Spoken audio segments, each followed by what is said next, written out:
and this is Grand Austria Hotel.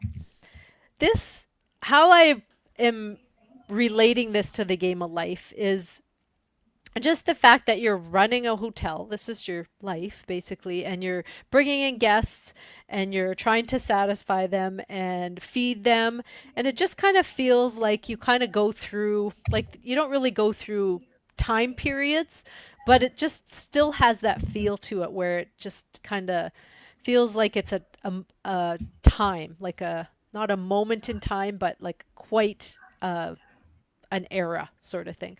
And what you're doing in this is, like I just said, doing welcoming these guests, but you're acquiring food and drink. And how you do that is you draft these dice on the board, and you will hopefully take resources you need, and they can go straight onto your guests, the cards that are at the bottom. And once you complete those cards, then you're going to send them to a room, and you get to flip one of those room tiles matching the color of their table.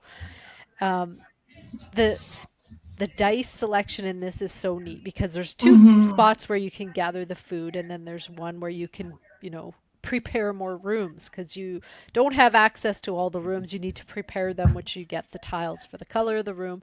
You may have to pay for them because every floor you go up, it's a little bit more expensive. You can go to another space to hire staff because you're going to need all these staff. You're going to need waiters and all these different things, and they will give you possibly bonuses depending on what dice you draw.